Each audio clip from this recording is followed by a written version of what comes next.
kasangbahay! Welcome to Doctors on TV.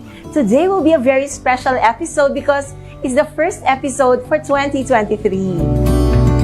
At muli po namin kayo inaanyayahan na samahan kami sa panibagong taon ng paglilingkod sa inyo. This year, we promise you more exciting and informative episodes kaya samahan niyo po kami. Gaya po ngayong araw, isang napapanahong topic ang ating pag-uusapan. But before that, we are inviting you to follow and like us on our social media accounts. Please like and follow our Facebook page at Doctors on TV and like and subscribe to our YouTube channel.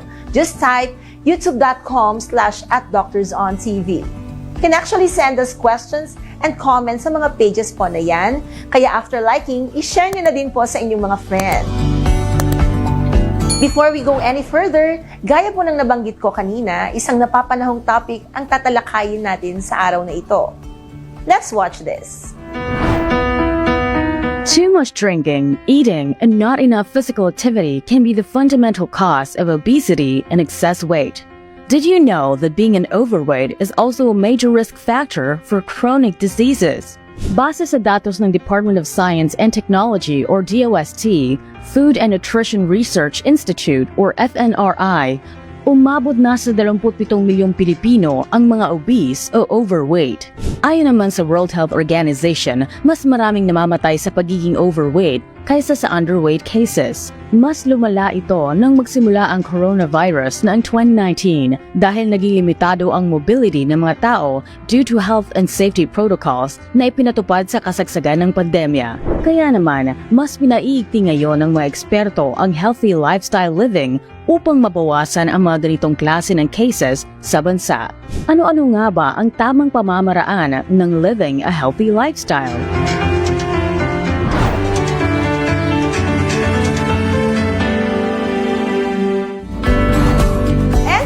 Understand our topic better, our guest will tell us more about healthy lifestyle, particularly the nutrition aspect. So please welcome Dr. Maricar Escudocán, the head of Nutrition and Dietetics Department and chairman of Nutrition Management Team of Makati Medical Center.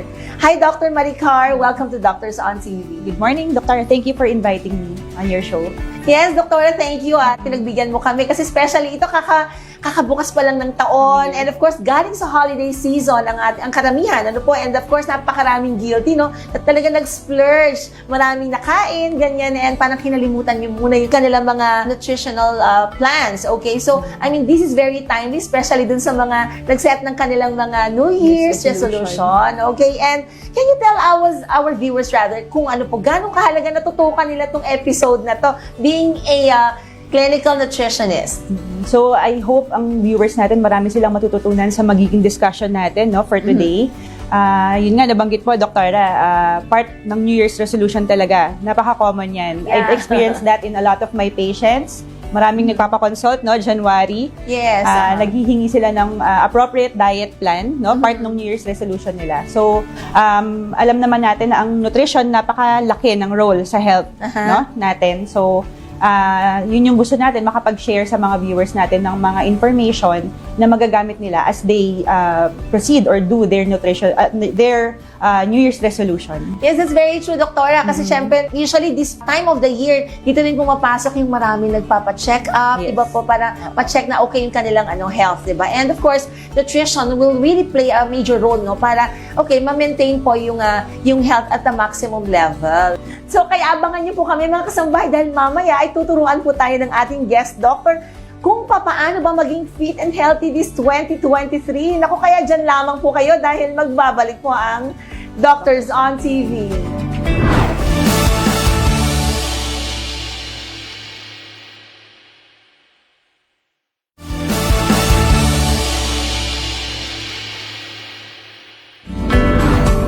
Welcome back here in Doctors on TV.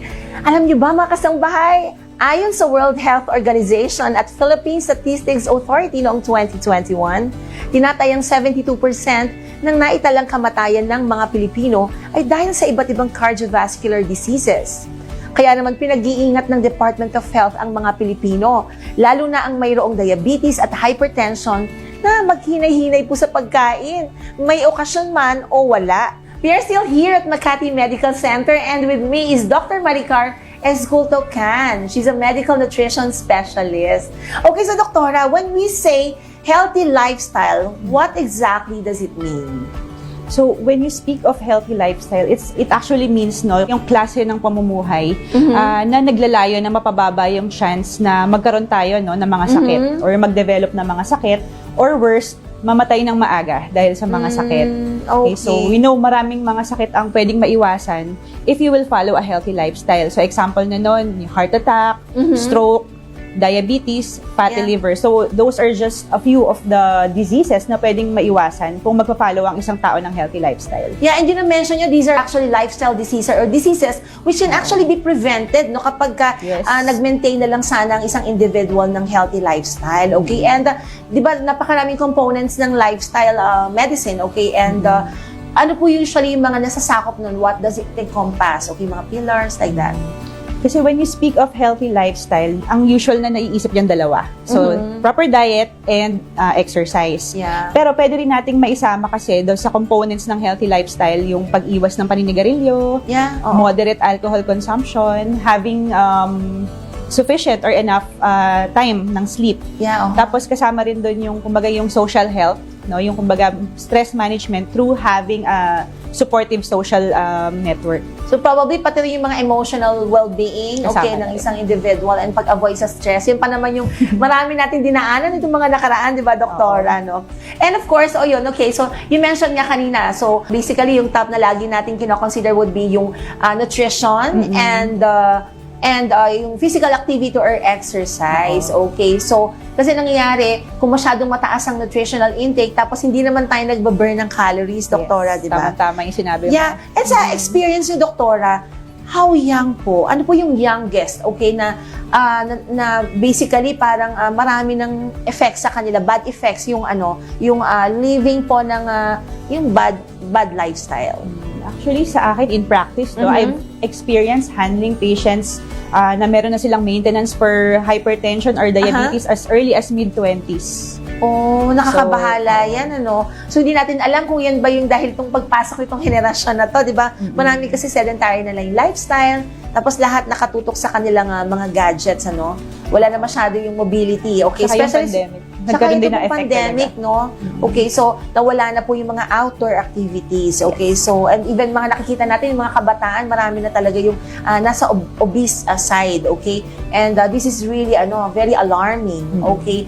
And, okay, Doktora, so, usually po, pagka dumating sa inyo ang isang patient, ano po yung kalimitan na nagiging approach? I mean, how do you handle yung patient initially upon check-up? So, as usual consultation, kumbaga, you get to know a good history, yung medical history ng patient. Tapos, sa amin, as a nutrition specialist, we also dwell on the diet history. Okay. So, kumbaga, yun yung mga factors na kailangan naming aralin mabuti, yung medical history and the diet history.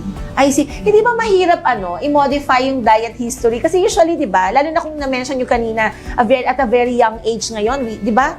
Okay, this very recently lang, nakikita nyo, medyo very young na po yung mga patients na nakikita nyo, And usually, di ba, parang sasabihin nga nila, parents do play a role, okay, major role. Kasi syempre, kung ano yung nakahain sa hapagkainan, basically, yun yung iti-take ng mga anak.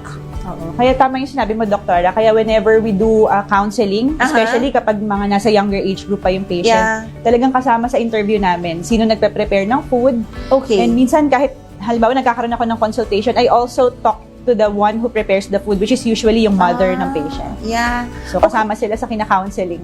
I see. Okay, so it just means na kapag minanage mo yung patient, so ideally, dapat kasama rin yung buong family? It would be very helpful. Oh, kung sino yung mga nakasurround din sa kanya sa home. Paano po yung kunyari ang mga occupation naman? Kasi sometimes, diba, it's hard din i-modify ito, i-manage. If, say for example, if a patient parang works on a night shift, di ba po, ang hirap din maging gising, di ba, all throughout the night, kapag marami kang workload, and then syempre kalaban mo yung antok, Doktora, di ba? Okay, so, I mean, is it hard to manage pagka ganitong klase ng pasyente na, working at night? Part of our counseling kasi is you ask the patient about sa challenges niya. Kumbaga, ano ba yung mga nagiging challenges niya? Bakit hindi siya makapag-follow ng isang healthy diet or healthy lifestyle? Okay. So, kumbaga, pag na-identify natin yun, doon natin i-approach. Kumbaga, ano yung mga recommendations na pwede mong gawin sa kanya. So, I've had a patient na, for example, ang problem niya, hindi siya marunong mag-prepare talaga ng food. So, ang nagiging option niya is just to buy Mga fast food na lang. Oo. Yeah. So, kumbaga, I told the patient na kahit naman bibili ka ng food, no, from yung mga delivery or order, you can still choose yung mga healthier options or Okay. healthier versions ng mga food. Okay, so na-mention nyo na isa sa mga challenges would be kung ang pasyente hindi alam kung paano mag-prepare ng food. Oo. Ano pa po yung mga ibang challenges na that you have encountered so far? Siguro in terms of the availability, no, availability ng food, kumbaga wala siyang time na makapag-market, no, ng healthy Yeah, kasi kung foods, very busy yung sa mga work, vegetables, fruits. Okay, and then? So, yun yung mga nagiging challenge din nila. Tapos yung work schedule. Sometimes And they, work they schedule. already skip meals kasi masyado nang engrossed talaga sila dun sa work nila. So, we can give options of preparations na pwedeng siguro inumin na lang nila na parang nutritionally ready sources. So, pwede rin yun. And during the time na talagang i-manage na po yung patient, I mean, sa na-encounter niyo, kamusta naman po yung compliance ng mga patients? I mean, parang like, for example, having identified the particular challenge, okay, na kinakaharap ng isang pasyente kung kaya nagfe-fail po yung yung maayos na nutrition plan para sa sarili niya, okay? So, basically, yung bang willingness to change talagang very high po yung yung percentage. So sa akin, kumbaga sa na-experience ko rin, Dr. no, once na ang pasyente mag-seek na ng consultation, nandun na kagad yung commitment nila to change, no, their lifestyle. So yung sense of accountability that there is someone monitoring them. So I've seen na mas nagiging successful sila once they are guided. Kasi may mga pasyente ako, sasabihin nila, they have been trying various diets for years on their own. So, ang nangyayari, initially, they will lose some weight, but they will regain the weight. So, ang nagiging pagkakaiba, once you already sought consult with an expert, you will be provided proper guidance. I see, okay.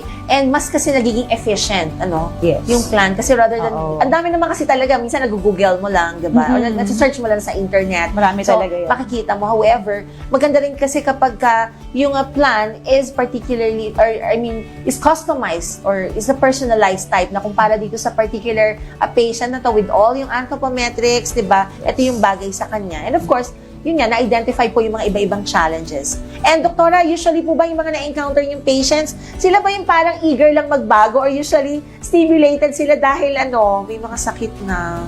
Actually, combination. So, merong iba, so tama yun sa'yo, no? Parang ang nag-compel na lang sila to consult is natatakot na sila kasi nandiyan na yung sakit.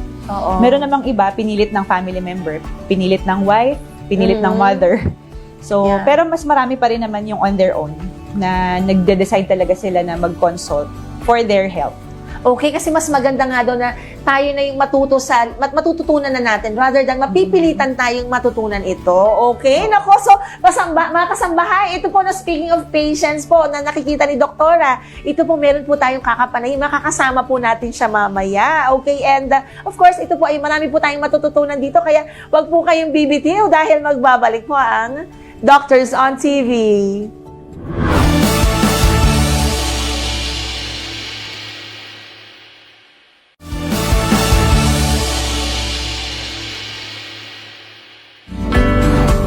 Welcome back on Doctors on TV, and we're still here with Dr. Maricar Esgulto-Can, the head of Nutrition and Dietetics Department and Chairman of Nutrition Management Team of Makati Medical Center. And this time, katulad po ng naipangako namin kanina, makakasama din po natin ang isa sa mga pasyente na lumapit po sa ating programa at may kaugnayan po ito sa ating topic, ang gusto niya pong itanong. And of course, ito pong ating management sa kanya ay sa pakikipagtulungan po natin sa Makati Medical Center. So please welcome our patient, Mr. Joshua Canha. Hi, Sir Joshua. Welcome to Doctors on TV.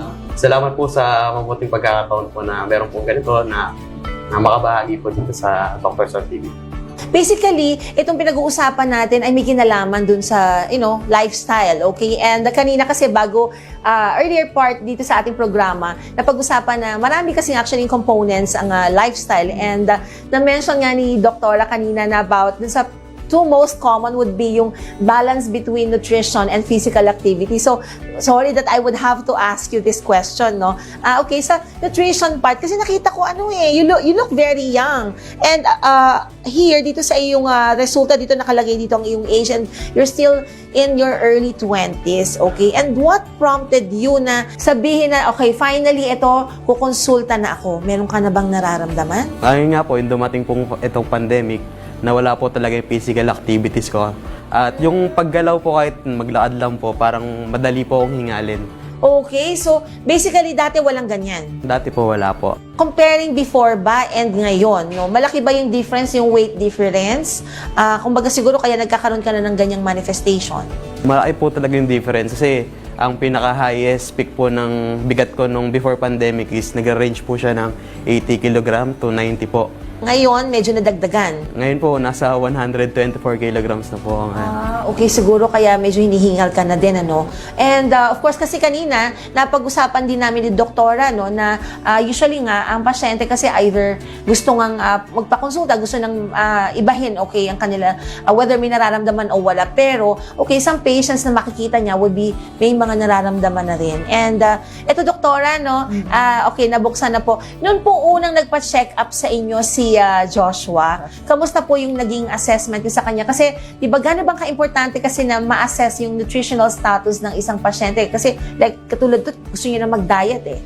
Ano po yung mga dapat na i-assess muna sa isang individual na katulad niya ay gustong magbago ng nutritional habit? So yung assessment kasi isa siya sa pinaka-important na step whenever we implement yung tinatawag nating medical nutrition therapy. So when you speak of medical nutrition therapy, it is kumbaga using nutrition as a form of treatment, no, for disease. So nung si Sir Joshua, nung na-interview ko siya, ang purpose kasi ng assessment is for you to know the patient more. Kumbaga, lahat ng aspect, yung kanyang medical history. So in-interview ko nga po siya kung meron siyang mga existing comorbidities. Tapos, we also ask about his level of activity, kung ano yung mga exercise regimen, kung meron siya, kung ano yung nature of work niya, para maklasify mo yung activity level niya. So, kung sedentary or moderate activity. Tapos, we dwell more on the diet history. So, kumbaga yung ano yung mga factors na nagdidictate ng eating habits niya. So, lahat yun, kumbaga kailangan nating ma-establish or malaman during the assessment because those information will help us formulate a good and tailor-fit diet plan for him. I see, okay. So sa case niya, sorry na ito i-share natin sa ating mga viewers, no, para mas marami tayong matulungan ng mga tumututok sa atin dito sa ating programa. And sa case po niya, okay, sa nutrition, dati ba kamusta ang iyong appetite? Normal ko rin po na talaga malakas po talaga ako sa rice. And then how about yung physical activity? Kasi kanina nga na-mention mo, di ba, na medyo hinihingal ka kahit konting lakad lang. Meron ka bang like sport activities? Basketball po yung pinaka-sports ko po dati. Pero ngayon nga po, wala na pong ganun eh. Panay intake lang po ng intake, wala pong physical activities. Okay, kasi na-mention ni Doktora kanina, di ba, na isama yun sa mga ina-assess. And also, have you been diagnosed ng ibang sakit already because of, your status? Actually, wala pa po kasi first time ko lang po talaga First time, okay. And, Doktora, since wala pa po talaga, basically wala pa lang baseline information, I mean medically speaking, okay, so ano po yung mga inassess sa kanya? So, ang ginawa kasi natin is systematic way of implementing yung ating nutrition care. So, una muna, kumbaga ang factors kasi na kailangan tandaan mo doon, yung important components ng nutrition assessment is A, anthropometrics. So, may mga test tayong ginawa, no? Kinuha yung body measurements ni Sir Joshua, tapos meron ding mga special test, yung indirect calorimetry, at saka yung body composition analysis. So, B is biochemical. So, we requested for blood tests, no? To check his metabolic status. So, C is clinical. So, kumbaga, in-interview namin, we did some nutrition-focused physical examination. Tapos, D ngayon, diet history, which we were able to obtain through interview. I see. And kanina na-mention nyo about indirect calorimetry. Ano po ito? So, yung indirect calorimetry, yun yung test na ginawa sa'yo, Sir Joshua, that you are inside a canopy. Kumbaga, nakapaloob siya dun sa isang device. Talukbong sa ulo niya. So, ang indirect calorimetry is actually considered as the gold standard in terms of measuring yung energy expenditure natin. Kumbaga, through gas exchange, kumbaga, humihinga kasi siya sa loob ng isang canopy. Through gas exchange, you are able to estimate yung metabolic activity sa cellular level. Oh. So, kumbaga, dun mo malalaman ano yung resting energy expenditure niya or yung calorie na ginagamit ng katawan niya at rest. I see. Okay. And ito po, no, na-mention din about BIA. Ano po yung BIA? So, yung body composition analysis naman or bioimpedance analysis. So, ang ginagawa naman nito is ina-assess yung body composition. Okay. So, kumbaga, malalaman yung percentage ng muscle mass, percentage ng fat mass, and yung body water.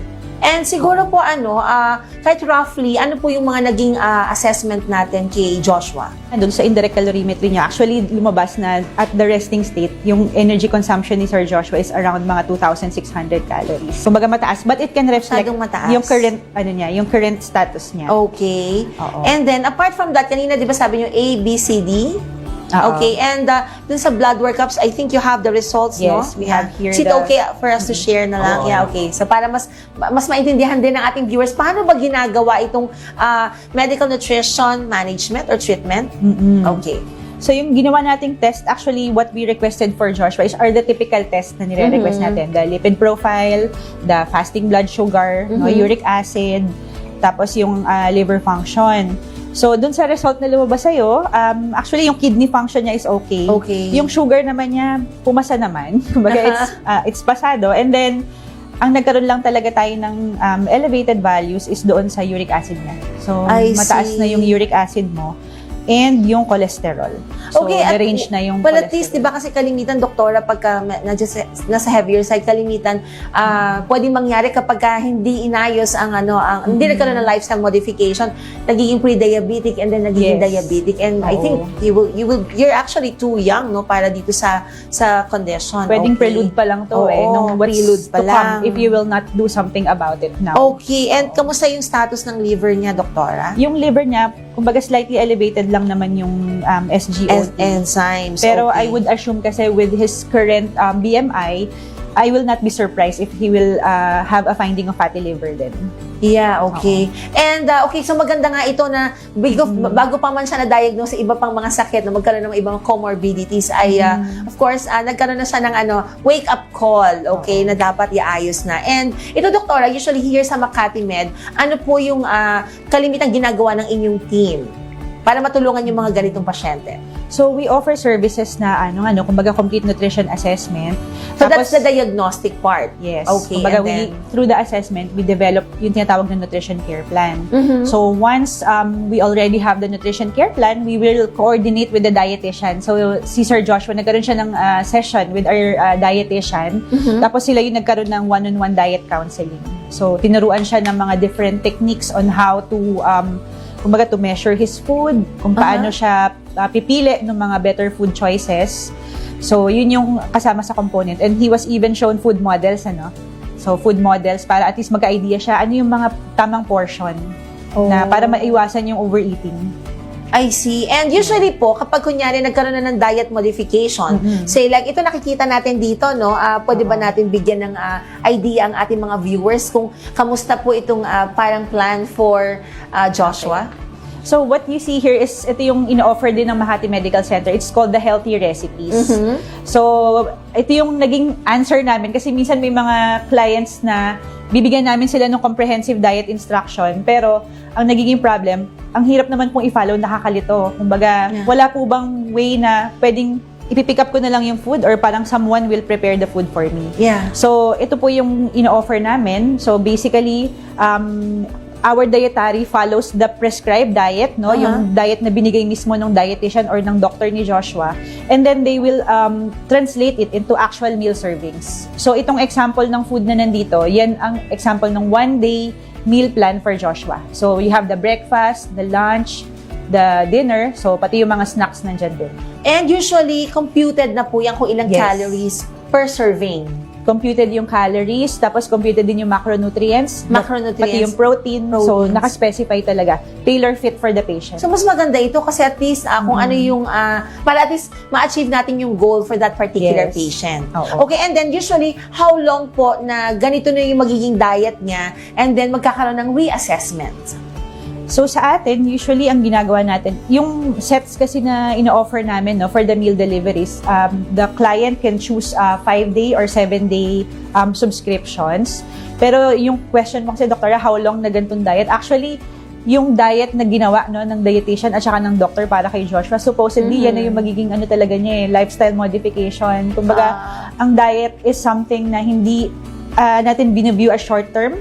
So, kumbaga, hindi siya yung pag na-achieve mo na yung target weight mo, you will revert back to your previous habits. Yeah, so, yung lifestyle actually, modification. babaguhin mo na talaga yan. Oo. However, Doktora, kailan po siya ulit i-assess dun sa mga iba niyang mga anthropometrics, kung Okay. nagkaroon na po ng, kumbaga, to check on how effective po. Kasi sometimes, iba, let's admit it, yung ibang mga patients, o kaya kahit ako actually, meron akong parang plan, sige, from now on, ganito. But, it's hard to be, to be very compliant na for this long, susundin ko to, very strict ako sa diet. So, para ma-assess din po ng doctor, okay?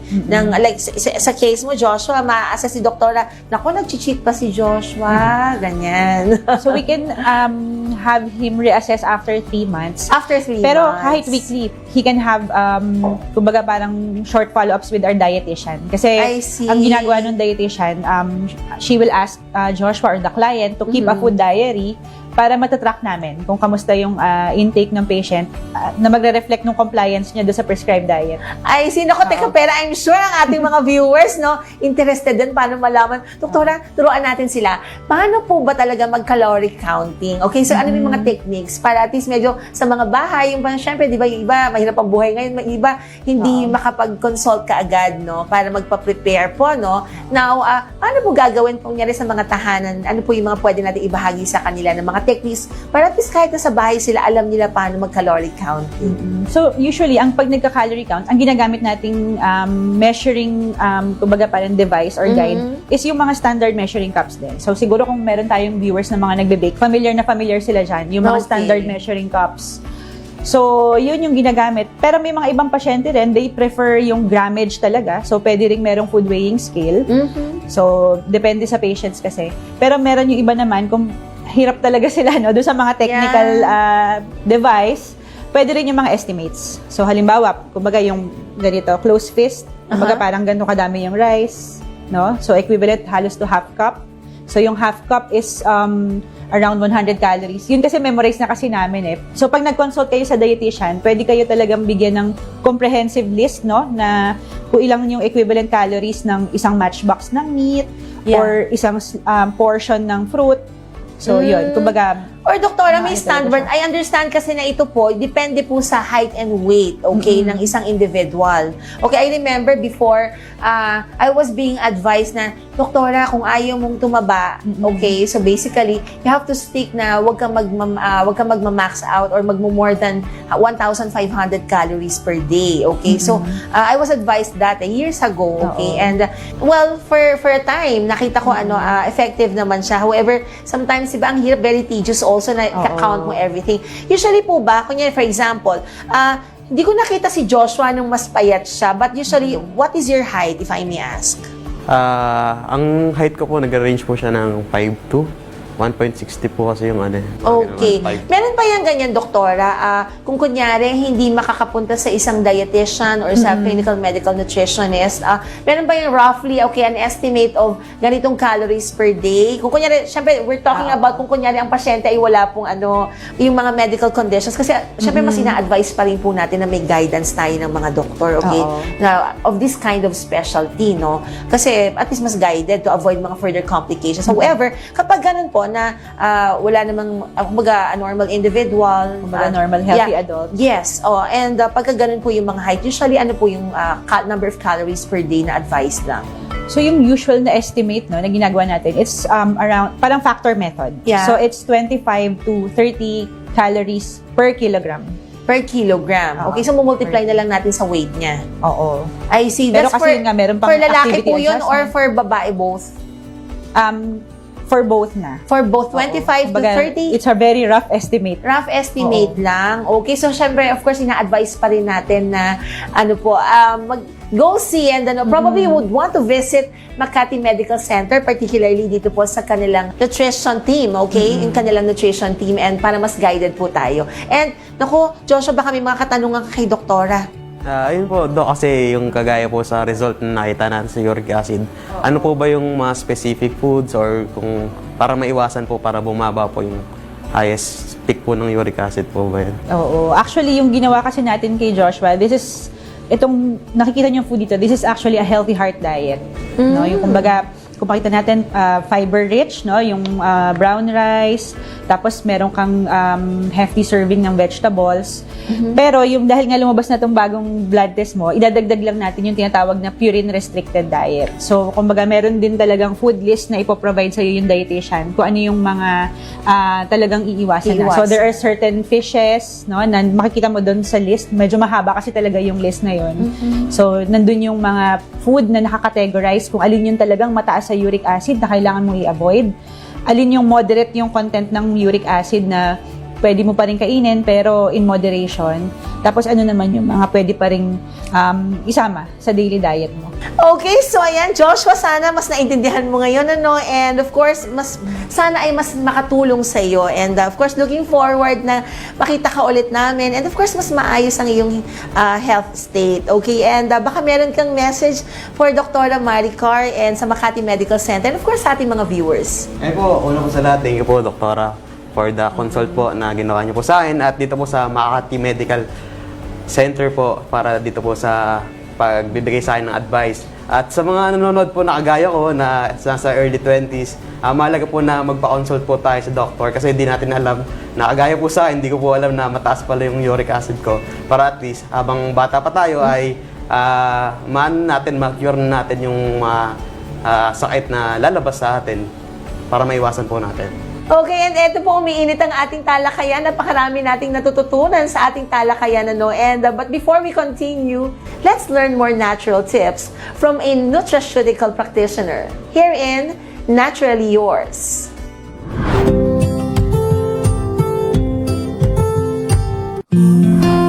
Magandang umaga, Doc Sara, at ganun din sa lahat ng ating mga kasangbahay, listeners and viewers. And speaking of our viewers, ikaw ba ay stress o madalas sumasakit ang ulo? O kaya naman ay hirap sa pagtulog kahit pagod ang iyong katawan? Nakakaranas ng pagtaas ng timbang at gustong kumain ng pagkain, lalo na ng pagkaing matatamis. Kung nararanasan mo ang mga ito kasangbahay, maaaring senyalis ito na marami ka ng toxin sa iyong katawan at kailangan mo nang mag-detox. At ukol sa usapang detox, alam mo ba kasangbahay na hindi mo kailangan ng sobrang higpit ng diet o kailangang mag-fasting ng matindi. At ang pag-inom ng fruit and vegetable juices ay makakatulong na mag-detoxify naturally ang ating katawan. Kaya naman ngayong araw, tuturuan ko kayo ng mga paraan paano maaalis ang toxin sa ating katawan in a natural way. Paano nga ba? Ganito lamang ang kailangan natin gawin, mga kasangbahay. Ang ating mga ingredients sa ating sweet green juice ay 1/4 cup malunggay leaves, 300 grams ng broccoli, 100 grams ng cauliflower, 3 kutsarang honey, 1 pirasong lemon, ating pigain upang makuha natin ang juice nito, at 1 litrong distilled water. Maglagdag din tayo ng 1 pakurot ng pepper. Pagsamasamahin po natin ang mga sangkap na to at ating i-blender upang makuha po natin ang napakatingkad na kulay berde na napakasustansyang inumin dahil sa kulay pa lang napaka-healthy na. At ito na po ang ating natural detox juice. Ang health benefits na makukuha natin dito ay nagpapasigla po ito ng ating katawan dahil may mataas po itong iron na kailangan ng ating dugo. Ang natural detox juice din po na to ay merong compound na tinatawag na sulforamine na makukuha natin sa broccoli at cauliflower. Ito ay may malaking ginagampanan para mapigilan ang cancer o ang pagkakaroon nito. Mataas din po ito sa vitamin C at antioxidants. Maganda rin po ito sa mga nagpapapayat dahil nakakapayat po ito in a natural way. At dyan na po nagtatapos ang ating short discussion ukol sa natural detoxification at sana po ay marami kayong natutunan sa araw na to. At huwag po natin kalilimutan mag-subscribe sa UNTV News and Rescue YouTube channel and Facebook page upang lagi kayong updated sa iba't ibang timely and relatable medical information. Muli, ako po si Dr. Jason Sanchez. Kita-kits po sa susunod na linggo.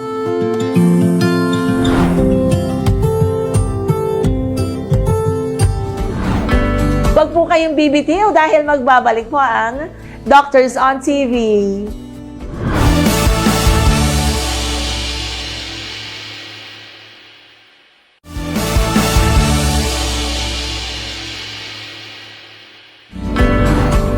And you're still watching Doctors on TV.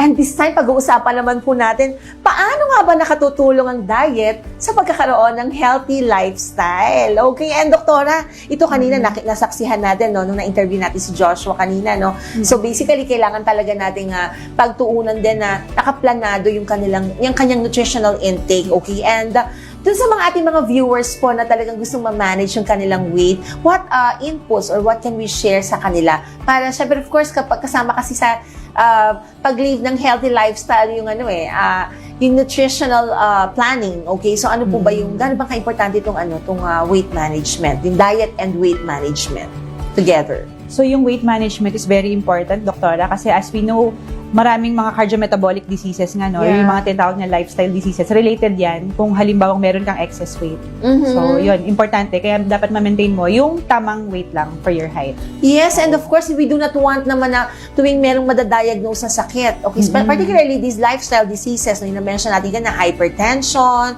okay, dyslipidemia, pwedeng magtuloy ng fatty liver, Yes. okay, makaapekto ng atay, hindi ba? And then, also, pwedeng magkaroon ng diabetes. Napakarami pa. Halos konektado kasi sila talaga. Sila. Hindi naman pwedeng tuwing may nadadiagnose sa sakit, No. puro gamot ang ibibigay. Of course, Yes. we would want to manage dun sa etiology level. Basically, kung ano yung cause, yun ang ima-manage. And here, ito nga, aayos tayo, nagbibigay tayo ng nutritional planning para sa pasyente. So, when you treat it, of course, and ipopromote din natin na isubject ang isang individual sa physical activity, no, regular physical activity, Yes. okay? Kasama And talaga siya. ito, doktora, no, yung pagbibigay sa kanila ng maayos na diet, okay? And of course, sa ating mga viewers, kung planado ang kanilang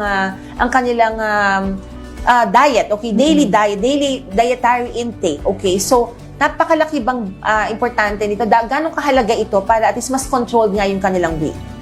Kasi everyday, kumbaga, ang food is a vital need, di ba, ng katawan natin for survival.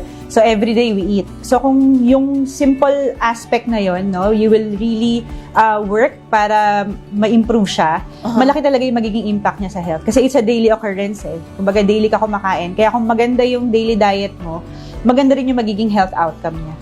Yeah, as a and whole. syempre, doktora, most importantly, ito ay katulad din na sabi nyo kanina, hindi ito short term, okay? So, of course, for longevity din. And of course, para at least, di ba, mas comfortable ka kasi pag lagi kang healthy, mas hindi nalilimit, walang mga inhibitions, okay? So, mas na-enjoy mo yung life. And of course, syempre, lalo na kung medyo bata pa, and of course, may family ka, gusto mo naman makita mo sila hanggang sa pagtanda rin ng mga, may apo pa, Yes, ganyan. I agree. Yeah, and ako, doktora, napakarami yung naibahagi and we're very thankful for that. Marami tayong na-share sa ating mga viewers and marami po tayong matutulungan, ano.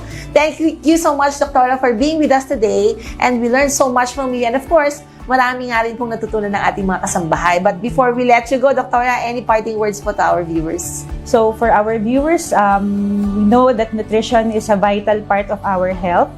So, it's something na, kumbaga, we have control over.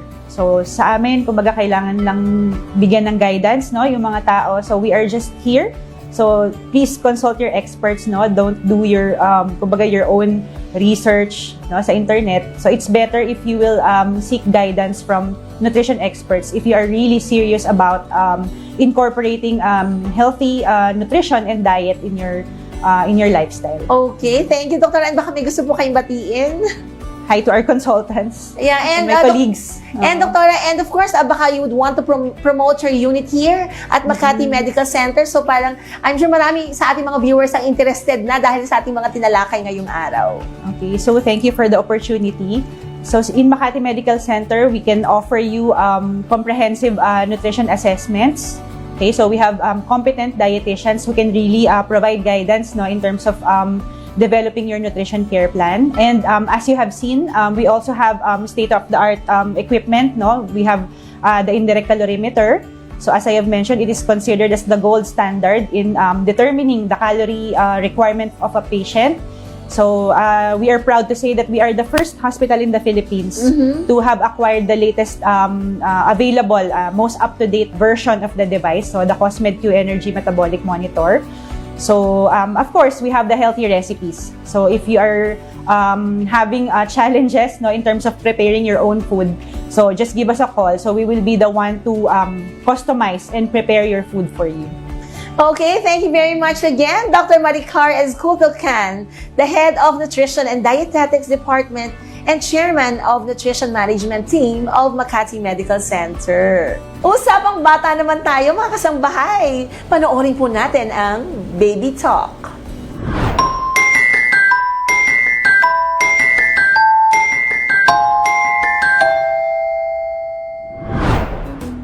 Good morning mga kasangbahay! I am Dr. Katrina Flor Cruz Dacanay, your pediatrician for today. At ngayong araw, we will talk about the important matters tungkol sa pagkain ng mga babies. This is very important mga kasambahay, lalo na kung ikaw ay first-time mommy. So, let's start now! Kapag tayo ay nagsa-start magbigay ng solid food kay baby, starting around 4 to 6 months, we usually start with pureed food o yung parang liquid pa na pagkain. Ang pagbigay nito, magsa-start tayo, single ingredient lamang, mga 1 to 2 teaspoons, morning and afternoon. So for example, today magsa-start tayong magbigay ng apple. So yung apple, dudurugin natin ito ng pinong-pino, pwedeng haluan ng mga 2 kutsara ng gatas, at ibibigay natin to kay baby morning at hapon. We will continue giving the apple only for about 3 days. During those 3 days, imo-monitor natin si baby, meron ba siyang mga reaction tulad ng rashes, nagsusuka, diarrhea, o kaya naman other unusual reactions. Now, if walang reaction si baby, then mukhang good siya sa apple. On the 4th day, mag-start na tayo ng susunod na food. So, pwedeng squash, o kaya naman, pwede tayong banana, papaya. It's up to you, whichever fruit or vegetable. Pwede pong apple, banana, papaya. We can give leafy vegetables tulad ng malunggay, sayote, carrots, squash, kamote, even yung mga iron-fortified cereals at oatmeal. Yung mga food naman na may mga allergens tulad ng peanuts, eggs, o kaya fish, actually, pwede na rin itong introduce kay baby at 6 months to 1 year old. Pero, you can start with small amounts so you can spot kung meron siyang reactions to this. If you still have any doubts about giving food na may allergens, always consult your pediatrician so she can properly guide you. It is important that we start solid food at around 4 to 6 months kay baby kasi otherwise, this will put your baby at risk for malnutrition. Pwede siyang magkaroon ng micronutrient deficiency sa iron, vitamins, at mga minerals. This will also affect ang kanyang weight gain at growth at development ng body. This can also affect yung lifelong health niya kung hindi ma-start ang solid food on time. Just remember, we have to start solid and complementary feeding at the right time, the right amount, giving the right kind of food. And that's it mga kasangbahay. Please remember, always consult your pediatrician for your baby's health. Thank you once again for watching today's episode. I am Dr. Katrina Flor Cruz Dacanay. You can follow me and contact me through my social media platforms, Facebook and YouTube, Dr. Katrina Flor Cruz, Instagram and TikTok, katrinamd.ph. Thank you and see you in our next episodes.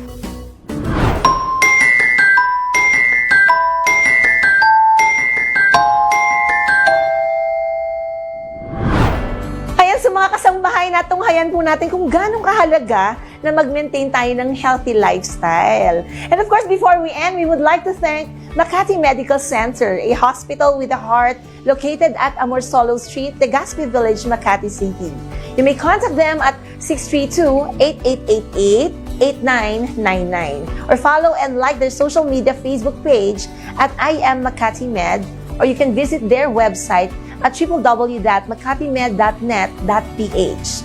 And of course, may nasasalamatan din po natin ng President and CEO ng Makati Medical Center, Attorney Pilar Almira. Also, Dr. Saturnino Javier, the Medical Director. Ms. Arlene Songco Senior, the Vice President.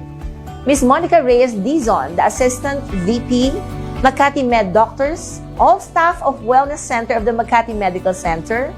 Mr. Mark Funelas, the Unit Head of the Communication and Special Projects of Makati Medical Center. Also, please like and follow our Facebook page at Doctors on TV, and like and subscribe to our YouTube channel at Doctors on TV. You can also send us questions and comments sa mga pages na yan. Kaya naku, after liking and subscribing, pakishare nyo na po sa inyong mga friends. And also, we would like to thank our partners and sponsors. Thank you to Mestiza Soaps, which are made with natural ingredients and a combination of vegetable and fruit extracts, which can be used by children and pregnant women. Good news is that these beauty products are vegan and cruelty-free. So for inquiries and orders, you may contact 0969-175-4231 hanggang 33 o kaya po yung kanilang landline 8824-5217 and 88130320. Okay, thank you also to Organic Azai. Support your health with 100% organic superfood supplement. Organic Azai Premium Blend and Azai Freeze-Dried Capsules rich in powerful antioxidants, fiber, amino acids, vitamin C, omega fats, and other essential nutrients that our body needs to help build stronger immunity against illnesses and help increase your energy. Organic Azai is available in all Mercury drugstores and other leading drugstores and supermarkets nationwide. And of course, salamat din po sa ating partner, ang DepEd Santa Rosa, sa pakikiisa po sa ating adikain na maibahagi ang kaalamang pangkalusugan. Thanks as well to Clinica Figura and to Barba Cabodil Holistic Health Group. You may contact 0917-317-7272 for inquiries. Thank you to Healthy Nom Nom Foods and to Medical Depot. And of course, happy birthday to my husband, Dr. Alain Paul Cabodil. I love you, and hi to Iyo, Iya, and EJ. I miss you and love you both, nanay and tatay. And muli po, maraming salamat po sa inyong lahat. Ito po si Dr. Sara Barba Cabodil. Until next week, mga kasambahay, be safe and stay healthy. Magkita po ulit tayo sa susunod na linggo. Let's make it a habit to learn about good health, only here at Doctors on TV.